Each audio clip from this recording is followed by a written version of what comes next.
आप देख रहे हैं राजा विक्रमादित्य की 32 महान कहानियों में से 12वीं कहानी। अगर आपने पहले की कहानी मिस कर दी है तो उसे हमारी प्लेलिस्ट में जरूर देखें। लिंक डिस्क्रिप्शन में उपलब्ध है। विक्रमादित्य की खूबियों के बारे में बताने के लिए इस बार 12वीं पुतली सिंहासन से निकलती है।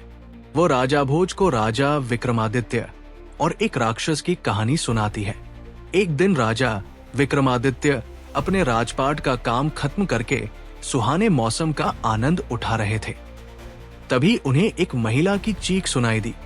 वो मदद के लिए लोगों को पुकार रही थी। उसकी आवाज सुनते ही राजा तलवार लेकर घोड़े पर सवार हुए और तेजी से आगे बढ़ने लगे। कुछ समय बाद राजा उस जगह पहुंच गए जहां से महिला के चीखने की आवाज आ रही थी। राजा ने देखा कि उस महिला के पीछे एक भयानक राक्षस पड़ा हुआ है। विक्रमादित्य बिना देरी किए अपने घोड़े से कूद गए। महाराज को अपने सामने देखकर महिला बिलखते हुए उनसे मदद मांगने लगी। तब राजा विक्रमादित्य ने कहा, बहन, अब तुम्हारी जान मैं बचाऊंगा, तुम चिंता मत करो।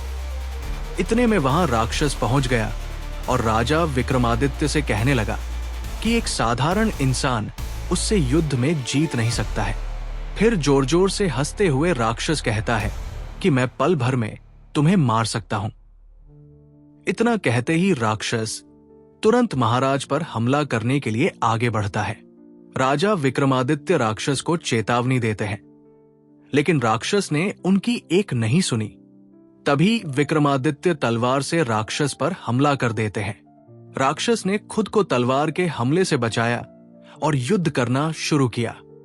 महाराज विक्रमादित्य काफी चतुर थे, इसलिए उन्होंने पहले राक्षस को थकाया।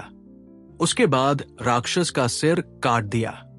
सिर कटने के बाद राजा को लगा कि राक्षस मर गया, लेकिन तभी उसके शरीर पर दोबारा कटा हुआ सिर जुड़ गया।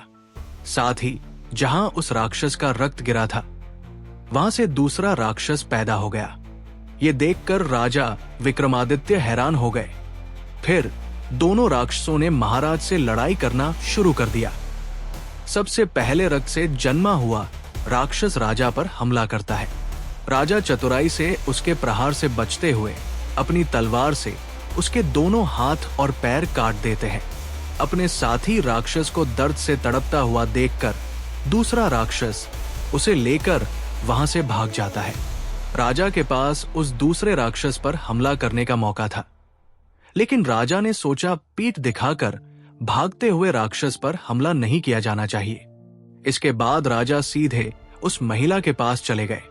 विक्रमादित्य ने उससे कहा, राक्षस डरकर भाग गया है, तुम मेरे साथ चलो, मैं तुम्हें तुम्हारे माता पिता के पास पहुंचा दूंगा।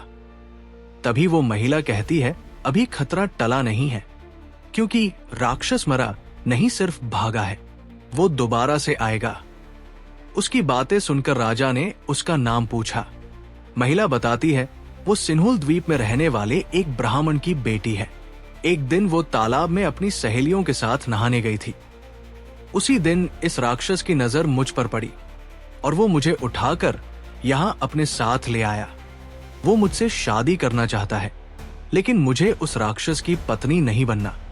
ये सुनकर राजा उस ब्राह्मण पुत्री से कहते हैं, मैं उस राक्षस को मारकर तुम्हें उससे आजाद करा दूंगा। फिर विक्रमादित्य ने उससे राक्षस के बारे में पूछा कि वो दोबारा जिंदा कैसे हो रहा है। तब उस महिला ने बताया, राक्षस के पेट में एक मोहिनी रहती है जो तुरंत उसके मुंह में अमृत डाल देती है, इसलिए वो दोबारा जीवित हो जाता है। लेकिन वो रक्त से जन्मे दूसरे राक्षस को अमृत नहीं दे सकती है, इसलिए उसके रक्त से जन्मा राक्षस दर्द से तड़प रहा था। फिर राजा ने स्त्री से मोहिनी के संबंध में पूछा, लेकिन ब्राह्मण पुत्री को उसके बारे में कुछ मालूम नहीं था। मोहिनी के बारे में सोचते हुए विक्रमादित्य पास के पेड़ के नीचे आराम करने लगे। तभी उन पर एक शेर ने हमला कर दिया। शेर के पहले हमले से राजा के हाथ पर चोट लग गई। जैसे ही शेर ने राजा पर दूसरा हमला किया, महाराज विक्रमादित्य ने उस शेर के पैरों को पकड़कर उसे दूर फेंक दिया। तभी शेर अपने राक्षस रूप में आ गया।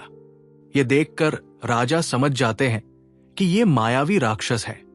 जो छल से मुझसे हराने की कोशिश कर रहा है। राजा तेजी से राक्षस के पीछे भागे और उससे युद्ध शुरू कर दिया। लड़ते लड़ते जब राक्षस थक गया, तब राजा ने अपनी तलवार से उसके पेट पर हमला किया। राक्षस दर्द के कारण चिल्लाने लगा। इसके बाद विक्रमादित्य ने उसके पेट को तलवार से काट दिया। पेट के फटते ही मोहिनी उससे बाहर निकलती है और अमृत लाने के लिए भागने लगती है।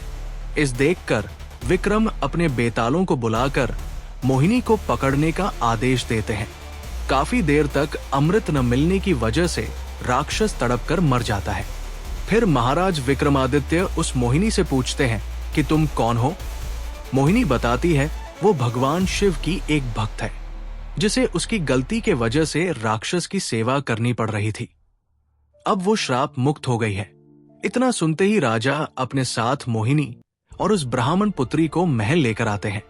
महिला के माता पिता का पता लगाकर महाराज उसे उसके घर सकुशल पहुंचा देते हैं। उसके बाद राजा मोहिनी से शादी करके खुशी खुशी अपने महल में रहने लगते हैं। ये कहानी सुनाने के बाद 12वीं पुतली राजा भोज से पूछती है कि क्या आप में है राजा विक्रमादित्य जैसे गुण, और फिर वहां से उड़ जाती है।